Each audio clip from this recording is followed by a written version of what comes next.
ಮಧ್ಯಾಹ್ನ ಒಂದು 12 ಗಂಟೆ ಅಷ್ಟೊತ್ತು ಬಿಟ್ರು ಆರಾಮಾಗಿ ಸಾಯಂಕಾಲ ಅಷ್ಟೊತ್ತಿಗೆಲ್ಲ ರೀಚ್ ಆಗಿಬಿಡ್ತೀನಿ. ಕರೂರ್ ಬೈಪಾಸ್ ಅಲ್ಲಿ ಒಂದು ಇಂಡಿಯನ್ ಬಂಕ್ ಇತ್ತು, ಅಲ್ಲಿ CNG ಫಿಲ್ ಮಾಡ್ಸೋಣ ಅಂತ ನಿಲ್ಸಿದ್ದು. ನನಗೆ ಇನ್ನೊಂದು ತಮಿಳ್ನಾಡಲ್ಲಿ ಇನ್ನು ಇದೇ ಬೇಜಾರಾಗೋದ್ರು.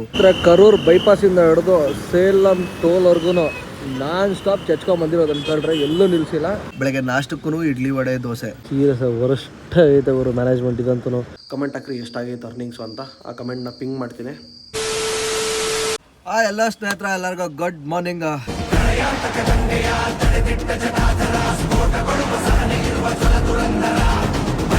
ಎಲ್ಲ ಆರಾಮಾಗಿದ್ದೀರಾ ಅನ್ಕೊತೀನಿ. ನೆನ್ನೆ ವಿಡಿಯೋ ಯಾರು ನೋಡಿಲ್ಲ ದಯವಿಟ್ಟು ಡಿಸ್ಕ್ರಿಪ್ಷನ್ ಲಿಂಕ್ ಕೊಟ್ಟಿರ್ತೀನಿ, ಹೋಗಿ ದಯವಿಟ್ಟು ನೋಡ್ಕೊಂಬನ್ನಿ.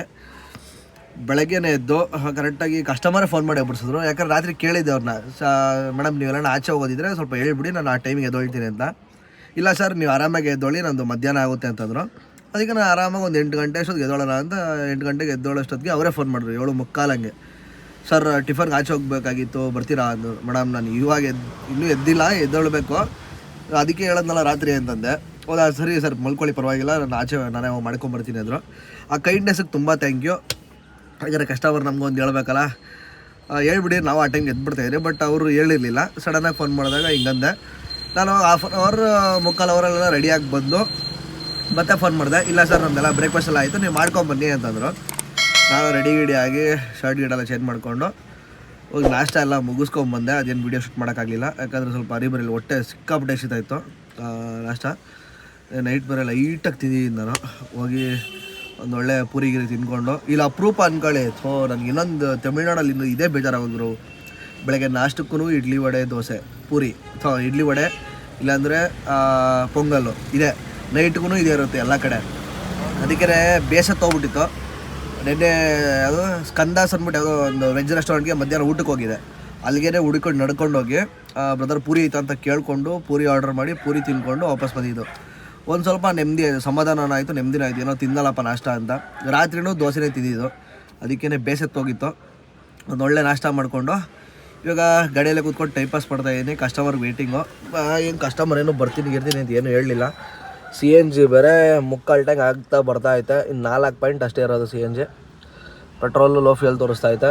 ಅದು ನಾಳೆ ಮನೆ ಹತ್ರ ಹೋದಾಗ ಹಾಕಿಸ್ಕೊಬೇಕು, ರಿಸರ್ವ್ ಬಂದೈತೆ. ಮತ್ತು ಇವಾಗ CNG ಎಕ್ಸಾಕ್ಟಾಗಿ 4 ಪಾಯಿಂಟ್ ಐತೆ, ನೋಡ್ತಾ ಇರ್ಬೋದು ಇಲ್ಲಿ 4 ಪಾಯಿಂಟು. ಮುಂದೆ ಇಲ್ಲೇ ಒಂದು ಐತೆ ಭಾರತ್ ಬಂಕಲ್ಲಿ ತೋರಿಸ್ತಾ ಐತೆ, ಬಟ್ ಅಲ್ಲಿ ರೇಟಿಂಗ್ ಏನು ಅಂಥ ರೇಟಿಂಗ್ ಇಲ್ಲ. ಅಲ್ಲೇ ಹಾಕ್ಸೋದ ಇಲ್ಲ ಏನು ಮಾಡೋದು ಯೋಚನೆ ಮಾಡ್ತಾಯಿದ್ದೀನಿ. ಅದೇ ಕಸ್ಟಮರ್ಗೆ ಒಂದ್ಸರಿ ಫೋನ್ ಮಾಡಿಬಿಟ್ಟು ಹೋಗಿ ಹಾಕಿಸ್ಕೊಂಡ್ಬಂದ್ಬಿಡೋಣ, ಅವ್ರು ಬರೋಷ್ಟು ಒಳಗಡೆ ಅಂತ ನನ್ನ ಪ್ಲ್ಯಾನು. ಇವತ್ತು ನೆನ್ನೆ ಹೇಳ್ದಂಗೆ ಕೊಡೈಕೆನಾಲ್ ಎಲ್ಲೂ ಹೋಗೋ ಪ್ಲ್ಯಾನ್ ಇಲ್ಲ. ಕಸ್ಟಮರ್ ನೆನ್ನೆ ನೈಟೇ ಕೇಳಿದೆ, ಸರ್ ಕೊಡೈಕೆನಾಲ್ ಏನಾರು ಹೋಗ್ತೀರಾ ಅಂತಂದರೆ, ಇಲ್ಲ ಸರ್ ಇದು ಮುಗಿಸ್ಕೊಂಡು ಡೈರೆಕ್ಟಾಗಿ ಹೊಡ್ತಾರದೆ ಬೆಂಗಳೂರು ಕಡೆಗೆ ಅಂತ ಹೇಳೋರೆ. ಸರಿ ಇನ್ನೇನು ಬಂದು ಲಗೇಜ್ ಪ್ಯಾಕ್ ಮಾಡಿಕೊಂಡಿದ್ದ ತಕ್ಷಣ ಡೈರೆಕ್ಟು ನಾನ್ ಸ್ಟಾಪ್ ಬೆಂಗಳೂರು ಹೊಡಿತಾರದೆ. ಸಾಯಂಕಾಲ ಇವಾಗ ಆಲ್ಮೋಸ್ಟ್ ಅಲ್ಲಿ ಎಷ್ಟು 9-10 ಗಂಟೆ ಆಗ್ತಾ ಬರ್ತೈತೆ, ಟೈಮ್ ನೋಡ್ಬೋದು 10 ಗಂಟೆ ಆಗ್ತಾ ಬರ್ತೈತೆ. ಇನ್ನೇನು ಜಲ್ದಿ ಬಂದರೆ ಜಲ್ದಿ ಹೊಡ್ತಾರದೆ. ಒಂದು ಮಧ್ಯಾಹ್ನ ಒಂದು 12 ಗಂಟೆ ಅಷ್ಟೊತ್ತು ಬಿಟ್ರು ಆರಾಮಾಗಿ ಸಾಯಂಕಾಲ ಅಷ್ಟೊತ್ತಿಗೆಲ್ಲ ರೀಚ್ ಆಗಿಬಿಡ್ತೀನಿ ಅವ್ರ ಚೂಡ್ಸಂದ್ರ ಆ ಲೊಕೇಶನ್ಗೆ. ನೋಡೋಣ ಎಷ್ಟೊತ್ತು ಬರ್ತಾರೆ ಏನು ಕತೆ ಅಂತ. ಇವತ್ತು ಫುಲ್ ಈ ವಿಡಿಯೋ ಪೂರ್ತಿ ನಾವು ಬೆಂಗಳೂರು ಕಡೆ ಟ್ರಾವೆಲ್ ಮಾಡೋದೇ ಇರುತ್ತೆ, ಯಾವ ಥರ ಇರುತ್ತೆ ಜರ್ನಿ, ಆಮೇಲೆ CNG ಎಲ್ಲೆಲ್ಲಿ ಸಿಗುತ್ತೆ ಏನು ಕತೆ ಅಂತ ಎಲ್ಲ ಇನ್ ಡೀಟೇಲಾಗಿ ಹೇಳ್ತೀನಿ. ವಿಡಿಯೋ ಯಾರು ಸ್ಕಿಪ್ ಮಾಡಿದ್ರೆ ನೋಡಿ. ಹಂಗೆ ಇನ್ನೊಂದು ಸಬ್ಸ್ಕ್ರೈಬ್ ಮಾಡಿಬಿಟ್ಟು ವಿಡಿಯೋ ನೋಡ್ರಿ ಅಂತ ಹೇಳ್ತೀನಿ. ಬರೀ ಕಸ್ಟಮರ್ ಬರೋರ್ಗು ಕಾರಲ್ಲಿ ಕೂತ್ಕೊಂಡು ಸ್ವಲ್ಪ ಹೊತ್ತು ಟೈಮ್ ಪಾಸ್ ಮಾಡೋಣ, ನಿದ್ದೆಗಿದ್ದೆ ಮಾಡ್ಕೊಂಬಿಡೋಣ. ಸ್ನೇಹಿತರೆ ಟೈಮ್ ಬಂದು 12:15 ಆಗ್ತೈತೆ. ನಿಜ ಕಸ್ಟಮರ್ ಎಲ್ಲವರ ಗ್ಯಾರಂಟಿ ಐಡಿಯಾ ಇಲ್ಲ. ಈಗ ಇಲ್ಲೇ ಕೂತಿದ್ದ ಗಾಡಿಯಲ್ಲಿ ಯಾಕೋ ನಿದ್ದೆ ಬಂದಾಗ ತಿರ್ಗಾ ನಾನು ಅವ್ರು ಮಲ್ಕೊಂಡು ಎದ್ಬಿಟ್ಟ. ಅಪ್ಪ ಸ್ವಾಮಿ, ಇವಾಗ ಯಾಕೋ ಬಿಸಿಲು ಹೊಡಿತಾ ಇದೆ ಅಂದ್ಕೊಳ್ರಿ. ನೋಡ್ರೆ ಸುಡ್ತಾ ಇದೆ ಬಿಸಿಲು. ದೇವ್ರೆ ಇನ್ನೂ ಬಂದಿಲ್ಲ ಕಸ್ಟಮರು. ಕೂತ್ಕೊಂಡು ಟೈಮ್ ಪಾಸ್ ಆಗ್ತಾ ಇಲ್ಲ. ಬಂದರೆ ಜಲ್ದಿ ಹೊಡೋಣ ಅಂದ್ಕೊಂಡು ಇನ್ನೂ ಬಂದಿಲ್ಲ ಕಸ್ಟಮರ್ಗೆ ವೆಯ್ಟಿಂಗು. ಎಷ್ಟೊತ್ತು ಬರ್ತಾರೋ ಐಡಿಯಾ ಇಲ್ಲ, ಏನು ಮಾಡ್ತಾರೋ ಐಡಿಯಾ ಇಲ್ಲ. ಈ ಫೋನ್ ಬೇರೆ ಯಾಕೋ ಚಾರ್ಜ್ ಆಗ್ತಾಯಿಲ್ಲ, ಯಾಕೆ ಅಂತ ಗೊತ್ತಿಲ್ಲ. ಮೋಸ್ಟ್ಲಿ ಗಾಡಿ ರನ್ನಿಂಗಲ್ಲಿ ಇದ್ದಾಗ ಮಾತ್ರ ಚಾರ್ಜ್ ಆಗ್ತಿದ್ದೇನೋ, ಇದು ಚಾರ್ಜ್ ಆಗ್ತಾಯಿಲ್ಲ, ಅದೇನು ಕತೆ ಗೊತ್ತಿಲ್ಲ ಅದ್ರದ್ದು. ಇವಾಗ ನನ್ನ ಕತೆನೂ ಐಡಿಯಾ ಇಲ್ಲ ನನಗೆ, ಬೇಜಾರಾಗ್ತೈತೆ. ಬನ್ನಿ ಹೋಗಿ ಇನ್ನೊಂದು ರೌಂಡು ಜ್ಯೂಸ್ ಕೇಸ್ ಕುಡ್ಕೊಂಬರೋಣ. ಟೈಮ್ ಪಾಸ್ ಆಗ್ತಾಯಿಲ್ಲ ಗುರು, ಈ ಬಿಸಿಲಿಗೆ ನಿದ್ದೆನೂ ಬರ್ತಾಯಿಲ್ಲ. ಸ್ವಲ್ಪ ಬರಲಿ, ಅದೆಷ್ಟೊತ್ತು ಬರ್ತಾರೆ ಕಸ್ಟಮರು, ಬಂದಮೇಲೆ ಪಿಕ್ ಮಾಡ್ಕೊಂಡು ಹೋಗ್ಬೇಕು. CNG ಏನು ಹಾಕ್ಸೋಕೆ ಹೋಗಲಿಲ್ಲ, ಕಸ್ಟಮರ್ ಕುಳಿಸ್ಕೊಂಡೆ ಹಾಕಿಸ್ಕೊಳೋಣ ಅಂತ ಪ್ಲ್ಯಾನ್ ಹಾಕಿದ್ದೀನಿ. ಸುಮ್ಮನೆ ಅದಕ್ಕೆ ಅಂತ ನಾನು ಸುಮ್ಮನೆ ಗಾಡಿ ಹಾಕೊಂಡು ಹೋಗೋದು ಯಾಕೋ ಯೂಸ್ ಇಲ್ಲ ಅನ್ನಿಸ್ತು. ಬರಲಿ, ಬಂದಮೇಲೆ ನೋಡೋಣ ಏನು ಮಾಡೋದು ಕತೆ ಅಂತ, ನೋಡೋಣ ಎಷ್ಟೊತ್ತು ಏನು ಬಿಡ್ತಾರೆ ಅಂತ. ಫಸ್ಟಾಗಿ ಜ್ಯೂಸ್ ಗೀಸ್ ಕುಡ್ಕೊಂಬರೋಣ ಬನ್ನಿ. ಇಲ್ಲೇ ಒಂದು ಚಿಕ್ಕದೊಂದು ಯಾವುದೊಂದು ಕ್ಯಾಂಟೀನ್ ಥರ ಇದೆ, ಅಲ್ಲೇ ಕೊಡ್ಕೊಂಬರೋಣ. ಸ್ನೇಹಿತರೆ ಫೈನಲಿ ಚೆಕ್ಔಟ್ ಆಗೋ ಸಮಯ ಬಂದೋಗ್ಬಿಡ್ತು. ಗಾಡಿ ಎತ್ಕೊಂಬಂದು ಇಲ್ಲಿ ಹಾಕಿದ್ದೀನಿ. ಲಗೇಜೆಲ್ಲ ಲೋಡ್ ಮಾಡಿಕೊಂಡು ಡಿಕ್ಕಿಯಲ್ಲೇ ಸೀದಾ ಇಲ್ಲಿಂದ ಓಡ್ತಾ ಇರೋದೆ. ಟೈಮ್ ಬಂದು ಕರೆಕ್ಟಾಗಿ 1:15 ಇವಾಗ ಅಟ್ ಪ್ರೆಸೆಂಟು. ಲಗೇಜ್ ಎಲ್ಲ ಟಕ್ ಅಂತ ಲೋಡ್ ಮಾಡಿಕೊಂಡು ಹೊಡ್ತಾ ಇರೋದೆ. ಮೋಸ್ಟ್ಲಿ ಊಟಕ್ಕೆ ನಿಲ್ಲಿಸ್ತಾರೋ ಎಲ್ಲ ಗೊತ್ತಿಲ್ಲ, ಐಡಿಯಾನೂ ಇಲ್ಲ, ನೋಡಬೇಕು. ಯಾಕಂದ್ರೆ ನಾನು ಇನ್ನೂ ಊಟ ಬೇರೆ ಮಾಡಿಲ್ಲ, ಏನು ಕತೆ ಗೊತ್ತಿಲ್ಲ. ಗಾಡಿ ಅಂತೂ ಒಂದು ರೇಂಜಿಗೆ ಗಲೀಜ್ ಆಗೈತೆ ಲೈಟಾಗಿ. ಟೈರ್ ಹತ್ರ ಎಲ್ಲ ಸ್ವಲ್ಪ ಜಾಸ್ತಿ, ಯಾಕಂದ್ರೆ ಅಲ್ಲಿ ನೀರಿತ್ತು. ಅದಕ್ಕೆ ಬರಲಿ ಪಿಕಪ್ ಮಾಡ್ಕೊಂಡು ಹೋಗೋಣ. ಗಾಡಿ ಇಲ್ಲಿ ಹಾಕಿ ಸರ್ ಲೋಡ್ ಮಾಡ್ಕೊಂಬಿಡೋಣ ಅಂತಂದ್ರು, ಅದಕ್ಕೆ ಎತ್ಕೊಂಡು ಇಲ್ಲಿ ಹಾಕಿದ್ದೀನಿ. ನೋಡೋಣ ಬನ್ನಿ ಎಲ್ಲಿ ನಿಲ್ಲಿಸ್ತಾರೆ ಏನು ಕತೆ ಅಂತ. ಸ್ನೇಹಿತರೆ ನಾವೇನು ರೂಮ್ ಬುಕ್ ಮಾಡಿದ್ರಿ ಅಲ್ಲಿಂದ ಇದೊಂದು 100 ಮೀಟ್ರ್ ಗಣಪತಿ ಗ್ರ್ಯಾಂಡ್ ಅಂತ ವೆಜ್ ಹೋಟ್ಲ್ ಐತೆ. ಇಲ್ಲ ಊಟಕ್ಕೆ ಅಂತ ಕರ್ಕೊಂಬಂದ್ರು ಕಸ್ಟಮರು. ಹೊರಗಡೆ ಊಟ ಗಿಟ ಮಾಡ್ಕೊಂಡು ಹೊಟ್ಬಿಡೋಣ ಬನ್ನಿ. ಇಲ್ಲಿ ಊಟ ಮಾಡ್ಬಿಟ್ರೆ ನಾನ್ ಸ್ಟಾಪ್ ಎಲ್ಲೂ ಇರೋಲ್ಲ, ಡೈರೆಕ್ಟ್ ಬೆಂಗಳೂರೇ. ಸ್ನೇಹಿತರೆ ಅಲ್ಲಿಂದ ಡೈರೆಕ್ಟಾಗಿ ಇವಾಗ ನಾವು ಕರೂರು ಬೈಪಾಸಲ್ಲಿ ಒಂದು ಇಂಡಿಯನ್ ಬಂಕ್ ಇತ್ತು, ಅಲ್ಲಿ CNG ಫಿಲ್ ಮಾಡ್ಸೋಣ ಅಂತ ನಿಲ್ಸಿದ್ದು. ಪೆಟ್ರೋಲ್ ಆಗಲೇ ಅಲ್ಲೊಂದು 500 ರೂಪಾಯಿಗೆ ಹಾಕಿಸ್ಕೊಂಡೆ. ಒಂದು 5 ಲೀಟ್ರ್ 500 ರೂಪಾಯಿ ಅಂದರೆ ಒಂದು 5.5 ಲೀಟ್ರಿಗೆ ಹಾಕಿಸ್ಕೊಂಡೆ, ಇರಲಿ ಸೇಫ್ಟಿಗೆ ಅಂತ. ಅದು ಇವಾಗ ರಿಸರ್ವ್ ಹೊಲ್ಟಾಗೈತೆ. ಬಟ್ CNG ಫುಲ್ಲು ಡ್ರೈ ಆಗಿ ಬ್ಲಿಂಕ್ ಆಗ್ತದೆ, ಪೆಟ್ರೋಲಲ್ಲಿ ಗಾಡಿ ಓಡ್ತಿರೋದು. ಇಲ್ಲಿ ಹಾಕಿಸ್ಕೊಳೋಣ. ಕರೂರು ಕರೆಕ್ಟಾಗಿ ಎಕ್ಸಾಕ್ಟ್ ಬೈಪಾಸು. ಇಲ್ಲಿ ಕರೂರು ಬೈಪಾಸ್ ಎಂಟ್ರಿ ಆಗ್ತೀರ ಆ ಕಡೆಯಿಂದ, ಎಕ್ಸಾಕ್ಟಾಗಿ ಅಲ್ಲೇ ಇದ್ದೀನಿ. ಇಲ್ಲಿ ಹಾಕಿಸ್ಕೊಂಡು ಸೀದಾ ನಾನ್ ಸ್ಟಾಪ್ ಹೊಡಿತಾರದು. ಇನ್ನೂ ಅವ್ರ ಮನೆ ಲೊಕೇಶನ್ಗೆ 271 ಕಿಲೋಮೀಟ್ರ್ ಐತೆ. ಪಕ್ಕ ಆಲ್ಮೋಸ್ಟ್ ಆಲ್ ಹತ್ತಿ ಬೆಲೆ ಬಾರ್ಡ್ರ್ವರೆಗೂ ಹೋಯ್ತದೆ. ಇಲ್ಲಿ ಹಾಕ್ಸ್ಬಿಟ್ರೆ ಒಳ್ಳೆ ಪ್ರೆಷರ್ ಇತ್ತು ಅಂತಂದರೆ. ನೋಡೋಣ ಪ್ರೆಷರ್ ಐತೋ ಇಲ್ಲ ಏನು ಕತೆ ಅಂತ.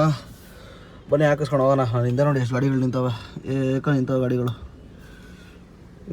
ನಾನು ಬರೋಷ್ಟೊತ್ತಿಗೆ ಬೇರೆ 2 ಗಾಡಿ ಇದ್ದಿದ್ದು, ಇದೊಂದು ಇನ್ನೊಂದು ಮುಂದೆ ಇನ್ನೊಂದು ಗಾಡಿ ಇತ್ತು. ಬನ್ನಿ ಹಾಕಿಸ್ಕೊಳೋಣ. ಕರೂರು ಬೈಪಾಸಿಂದ ಹಿಡಿದು ಸೇಲಂ ಟೋಲ್ವರೆಗೂ ನಾನ್ ಸ್ಟಾಪ್ ಚಚ್ಕೊಂಬಂದಿರೋದು ಅಂದ್ಕೊಂಡ್ರೆ ಎಲ್ಲೂ ನಿಲ್ಲಿಸಿಲ್ಲ. ಡೈರೆಕ್ಟ್ ಎತ್ಕೊಂಬಂದು ಹೋಟೆಲ್ ಸೇಲಂ ಅಂತ ಯಾವುದೋ ಶರಣ ಭವನ್ ಅಂತಿತ್ತು, ಅಲ್ಲಿಗೆ ಸೈಡ್ಗೆ ಹಾಕಿದ್ದೀನಿ ಟೀ ಕಾಫಿಗೆ. ವಾಶ್ರೂಮ್ ಹೋಗ್ಬೇಕಾಯ್ತು ಕಸ್ಟಮರು. ನೆಕ್ಸ್ಟ್ ಲೆವೆಲ್ ಅಂದ್ಕೊಂಡ್ರೆ ಎಲ್ಲೂ ನಿಲ್ಲಿಸಿಲ್ಲ. ಲೈಟಾಗಿ ಮಳೆ ಬೇರೆ ಬಂತು. ಸೇಲಮಿಂದ ಚೂರು ಹಿಂದಕ್ಕೆ ಬರ್ತಾ ಲೈಟಾಗಿ ಒಂದು 1.25 ಕಿಲೋಮೀಟ್ರ್ ಮಳೆ ಬಂತು ಜೋರಾಗೆ. ಅವಳು ನಿಂತೋಗ್ಬಿಡ್ತು. ಅದಕ್ಕೆ ಈ ಮಟ್ಟ ಗಲೀಜಾಗೋದು. ಪರವಾಗಿರಲಿಲ್ಲ, ಗಲೀಜಾಗ್ಬಿಡು ಅಂತೀಗ ಬರೋದಾಗ ತೊಳ್ಕೊಳೋಣಂತೆ. ಬಟ್ ಸರ್ಯಾಗಿ ಹೆಚ್ಕೊಂಬಂದಿದ್ದೀನಿ ಅನ್ಕೊಳ್ರಿ. ಅಲ್ಲಿ CNG ಹಾಕ್ಸಿದ್ದು ವರ್ತಿಟ್ಟಲ್ಲ, CNG ಪ್ರೆಷರ್ ಇರಲಿಲ್ಲ, ಲೈಟಾಗಿ ಹಾಕ್ಸಿದ್ದು. ಎಷ್ಟು 650 ರೂಪಾಯಿ 660 ರೂಪಾಯಿ ಏನು ಹಿಡೀತು. ಅದರಲ್ಲೂ 1 ಪಾಯಿಂಟ್ ಕಮ್ಮಿ. ಇವಾಗ ಏನೋ 4 ಪಾಯಿಂಟ್ ಐತೆ. ಅಲ್ಲಿ ಮುಂದೆ ಟೋಲ್ ಬಿಟ್ಟು ನೆಕ್ಸ್ಟು ಸಿಗ್ನಲ್ ಹತ್ರ ಅಲ್ಲೊಂದು CNG ಬಂಕ್ ಐತೆ, ಅದು ಇಂಡಿಯನಲ್ಲೇ. ಇನ್ನೊಂದು ಸರಿ ಫುಲ್ ಟ್ಯಾಂಕ್ ಮಾಡಿಸ್ಕೊಂಬಿಟ್ರೆ ಡೈರೆಕ್ಟು ಇವ್ರನ್ನ ಡ್ರಾಪ್ ಮಾಡಿ ನಾವು ಮನೆಗೆ ಕೂಡ ಹೋಗ್ಬೋದು. ಆ ಥರ ಪ್ಲ್ಯಾನ್ ಇರೋದು. ಬರೀ ನೋಡೋಣ. ಕಸ್ಟಮರ್ ಇರೋ ಕಾಫಿ ಕುಡಿತವ್ರೆ. ನಾನು ಕಾಫಿ ಬಜ್ಜಿ ಎಲ್ಲ ತಿಂದ್ಕೊಂಡು ವಾಪಸ್ ಬಂದ್ಬಿಟ್ಟೆ. ಇವಾಗ ಗಾಡಿಗಳು ಏನು ಅಂಥ ಗಾಡಿಗಳಿಲ್ಲ, ಯಾಕಂದರೆ ಇವತ್ತು ಸೋಮವಾರ ಆಗಿರೋ ಕಾರಣಕ್ಕೆ ಗಾಡಿಗಳು ಕಮ್ಮಿ ಅವೆ. ಬಟ್ ಇಲ್ಲಿ ನೋಡು ಮೋಡ ಫುಲ್ಲು ಮಳೆ ಬೀಳೋ ಥರ ಕಾಣಿಸ್ತಾ ಇದೆ. ಬೆಂಗಳೂರಲ್ಲಿ ಮಳೆ ಬೀಳ್ತಾ ಇರ್ಬೋದು ನನಗೆ ಅನ್ನಿಸಿರೋ ಪ್ರಕಾರ. ಯಾಕಂದರೆ ಈ ಥರ ಮೋಡ ಇಲ್ಲೈತೆ ಅಂದರೆ ಬೆಂಗಳೂರಲ್ಲಿ ಪಕ್ಕ ಮಳೆ ಬೀಳ್ತಾ ಇರುತ್ತೆ. ಇಲ್ಲಿ ಅದೇ ಥರ ಮಳೆ ಇಲ್ಲ ಇನ್ನೂ ಸದ್ಯಕ್ಕೆ. ಸ್ನೇಹಿತರೆ ಕಸ್ಟಮರು ನೈಟ್ ಊಟಕ್ಕೆ ಒಂಚೂರು ಸೈಡ್ಗೆ ಹಾಕಪ್ಪ ಅಂತಂದರು. ಇವಾಗ ಆಲ್ಮೋಸ್ಟ್ ಅಲ್ಲಿ ನಾವು ಹೊಸೂರು ಹತ್ತತ್ರ ಇದ್ದೀರಿ. ಹೊಸೂರು ಇನ್ನೊಂದು 22 ಕಿಲೋಮೀಟ್ರ್ ಏನೈತೆ ಇಲ್ಲಿಂದ. ಇಲ್ಲೊಂದು ಯಾವುದೋ ಒಂದು ಹೋಟೆಲ್ ಶರಣ ಭವನ ಅಂತ ಕಾಣಿಸ್ತು. ಸೀರಿಯಸ್ ವರಸ್ಟ್ ಐತೆ ಅವರು ಮ್ಯಾನೇಜ್ಮೆಂಟ್ ಇದಂತೂ. ಅಲ್ಲಿ ವಾಶ್ರೂಮ್ಸ್ ಐತೆ ಗರ್ಲ್ಸ್ ಆ್ಯಂಡ್ ಬಾಯ್ಸ್ ಅಂತ. ಸೀರಿಯಸ್ ಆಗಿ ಅದನ್ನು ಮೇಂಟೈನೂ ಮಾಡಿಲ್ಲ. ಸ್ಮೆಲ್ ಹೊಡಿತಾ ಇದೆ, ಗಬ್ಬೈತೆ. ಒಂದೇ ಒಂದು ನೋಡೋನೂ ಇಲ್ಲ. ನನ್ನ ಕಾರು ಆಮೇಲೆ ಇನ್ನೊಬ್ರು ಇವ್ರು ಯಾವುದೋ ಕಾರ್ ಇದೆ. ನನ್ನ ಕಾರಲ್ಲಿ ಅವ್ರು ಮೇಡಮ್ ಅವರು ಅಲ್ಲೇ ಕೂತಿದ್ದಾರೆ, ಪಾಪ ಏನೋ ಮಲಗೈತೆ ಅಂದ್ಬಿಟ್ಟು. ಬಟ್ ಫುಲ್ ನಾನ್ ಸ್ಟಾಪ್ ಚಚ್ಕೊಂಬಂದಿದ್ದೆ. CNG ಮತ್ತು ಧರ್ಮಪುರಿ ಹತ್ರ ಮತ್ತೆ ಇನ್ನೊಂದು ಸರಿ ನಿಲ್ಲಿಸ್ಬಿಟ್ಟು ಅಲ್ಲೊಂದು ಸರಿ ಹಾಕಿಸ್ಕೊಂಡು ಧರ್ಮಪುರಿ ಹತ್ರ. ಅದು ಪ್ರೆಷರ್ ಪರವಾಗಿಲ್ಲ, ಒಂದು ರೇಂಜಿಗೆ ಇತ್ತು. ಅಲ್ಲಿ ಹಾಕಿಸ್ಕೊಂಡಿದ್ದು. ಅದೇ ಇನ್ನೂ 4 ಪಾಯಿಂಟ್ ಐತೆ. ಸರಿ 4 ಪಾಯಿಂಟ್ ಕಮ್ಮಿ ಆಗೈತೆ. ಮನೆಯವ್ರಿಗೂ ಇವ್ರು ಡ್ರಾಪ್ ಮಾಡಿ ಮನೆಗೆ ಹೋಗೋಷ್ಟು ಸರ್ ಹೋಗುತ್ತೆ. ಇಲ್ಲಿಂದ ಇವ್ರ ಮನೆ ಕಸ್ಟಮರ್ ಲೊಕೇಶನ್ ಬಂದ್ಬಿಟ್ಟು ಇನ್ನೂ ಕರೆಕ್ಟಾಗಿ 45 ಇಲ್ಲ ಒಂದು 50 ಕಿಲೋಮೀಟ್ರ್ ಇರಬೇಕು. ಒಂದು 50 ಕಿಲೋಮೀಟ್ರ್ ಆವ್ರೇಜಾಗಿ ಇಲ್ಲಿಂದ. ಬಟ್ ಇನ್ನೊಂದು ಇದು ರಾಯ್ಕೋಟ ಅಂತ ಹೊಸ ರೋಡ್ ಮಾಡವ್ರೆ. ಕೃಷ್ಣಗಿರಿ ಎಂಟ್ರಿನೇ ಆಗಲ್ಲ ನಾವು. ಆ ರೋಡ್ ಅಂತೂ ಕ್ರೇಜಿ ಐತೆ ಅಂದ್ಕೊಂಡ್ರೆ. ನಾನು ಇದೇ ಫಸ್ಟ್ ಟೈಮು, ಯಾಕಂದರೆ ತಮಿಳ್ನಾಡು ಕಡೆ ಟ್ರಿಪ್ಪೇ ಮಾಡಿರಲಿಲ್ಲಲ್ಲ. ಇಲ್ಲಿಂದ ಸೇಲಂ ಬಿಟ್ಟು ಮುಂದೆ ಬರ್ತಾಯಿದ್ದಂಗೆ ನಾವು ಕೃಷ್ಣಗಿರಿಗೆ ಹೋಗಬೇಕು. ಕೃಷ್ಣಗಿರಿ ಒಂದು 40 ಕಿಲೋಮೀಟ್ರ್ ಇದ್ದಂಗೆ ಒಂದು ಲೆಫ್ಟ್ ತೋರಿಸುತ್ತೆ. ಮ್ಯಾಪಲ್ಲಿ ಹಾಕಿದ್ರೆ ಕರೆಕ್ಟಾಗಿ ಗೊತ್ತಾಗ್ಬಿಡುತ್ತೆ. ಫಸ್ಟ್ ಟೈಮ್ ಹೋದಾಗ ಕನ್ಫ್ಯೂಸ್ ಆಗ್ತೀರಾ. ಮ್ಯಾಪಲ್ಲಿ ಹಾಕಿದ್ರೆ ಪಕ್ಕ ಗೊತ್ತಾಗ್ಬಿಡುತ್ತೆ ನಿಮಗೆ. ಅಲ್ಲಿ ಲೆಫ್ಟ್ ಇಟ್ಕೊಂಡಿದ್ದ ತಕ್ಷಣ ಡೈರೆಕ್ಟು ಕೃಷ್ಣಗಿರಿ ಎಂಟ್ರಿನೇ ಆಗಲ್ಲ. ಅದು ಯಾವುದೋ ರಾಯ್ಕೋಟ ಒಳಗಡೆಯಿಂದ ಬರುತ್ತೆ ರೋಡ್ ಮಾತ್ರ A1 ಸಕ್ಕತ್ತಾಗೈತೆ. A1 ನಂಬರ್ 1 ಕ್ಲಾಸ್ 1 ಆಗೈತೆ ರೋಡ್ ಮಾತ್ರ. ಸೀದಾ ಎತ್ಕೊಂಬಂದು ಇಲ್ಲಿ ಹಾಕಿದ್ದೀನಿ. ಇವಾಗ ಹೊಸೂರಿಗೆ ಎಂಟ್ರಿ ಆಗುತ್ತೆ. ನೋಡೋಣ, ಈ ರೋಡ್ ಒಂಥರ ಚೆನ್ನಾಗೈತೆ. ಬನ್ನಿ ಫಸ್ಟ್ ಹೋಗಿ ನಾನು ಟಿಫನ್ ಮಾಡ್ಕೊಂಬರೋಣ, ಒಂದು ದೋಸೆ ಗೀಸೆ.